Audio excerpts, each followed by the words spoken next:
Okay, so you all enjoyed the muscle anatomy of the front double biceps the first time, so I figured I would go into more detail about the singular bicep on how it works, the anatomy of it, the heads that each muscle contains, and a little bit more detail into the tattoo behind the arm that's covered by the big bicep. Obviously, the tattoo covers the arm. I just was being facetious there. So, let's start off with posing for the bicep. We'll move on from there. Also, I hope maybe some of you are Dragon Ball Z fans because we've got a Goku in the house. The initial reason why I love bodybuilding in general. Let's get into it. So, starting with the front double single bicep. So, you've got the brachial head, inner and outer heads, 3 of them.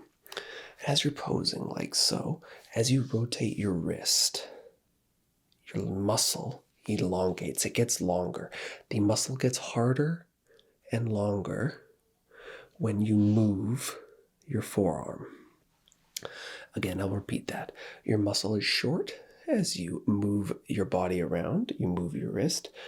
The muscle gets longer and harder, more enjoyable, obviously, to look at.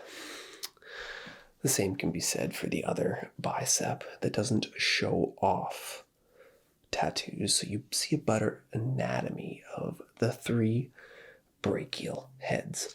But this video is about the right arm, the bicep, with the shoulder here, the forearm connecting with the elbow into the tricep. Again, let's show off how a bicep looks when being flexed. When you bring in a dumbbell, the bicep and shoulder and chest area looks vastly different. As you hold it so, like this, and you hold it up, you can see all the muscles working independently of each other, like so.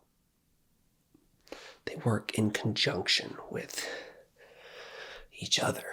So as you push it, as you curl it, like so, the bicep elongates. The bicep gets bigger, harder, and longer.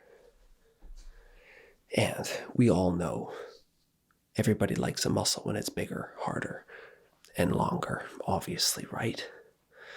So when you get to that opportunity and you have 2 biceps, they give you the opportunity to have 2 mountain peaks sitting on either side of your arm. The anatomy of the bicep starts to look a lot better. And who doesn't like when a bicep connects to a shoulder? Now, let's get a little bit into the detail of the tattoo that is covering the front side rear delts, 3 heads of the bicep, and the 2 heads of the tricep. Bicep and tricep. I may have gotten those words mixed up. I apologize. So, it's hard to see, but I'll do my best. You've got your first Spartan warrior here. Get really close to the screen if you can't see. And you've got him holding a pike right there. Next, you have a second Spartan warrior. And on the inside, he is really hard to see. There's a third one there. Obviously, the angle of the camera right now is not giving you that opportunity. If I was to take the shirt off, rotate the camera 90 degrees, you'd see a lot better what it looks like. But for the purposes of YouTube, we'll stray from that. So, like I said, when you go into your posing for your biceps, to make the bicep look the best, you don't push your wrists out like this. You get yourself as big as you can, as hard as you can. Take your forearms up, bring them in, flex. Then you get a big bicep, tricep, inner front chest pectoral that you can grab onto like so, like this. You just grab onto the lat. And the chest that goes into this corner right here. It's a beautiful thing, isn't it? The bicep, the tricep. This tattoo took about 30 hours to complete.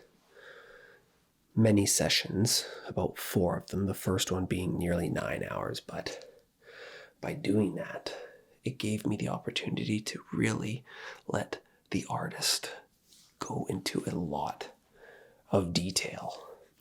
Obviously, the camera is not doing justice of how a bicep can look when you put a painting on top of it. You know what I'm getting at. Exactly. And then when you go to the back double bicep, like so,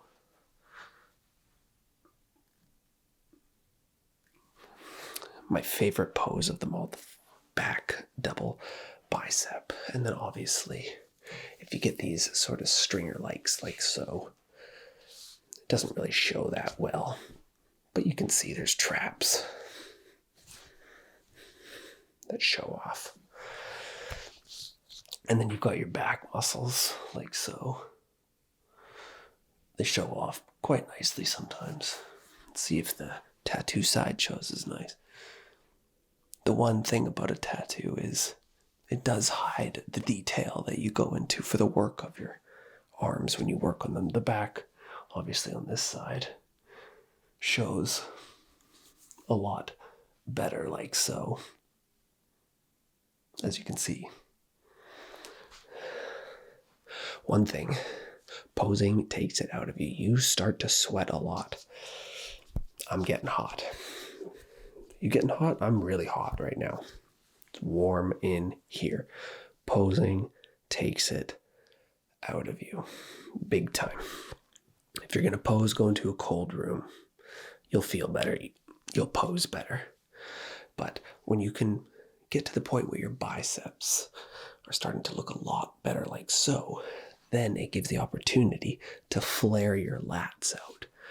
And the camera's not going to do justice, nor is the shirt being on, but I won't even do it.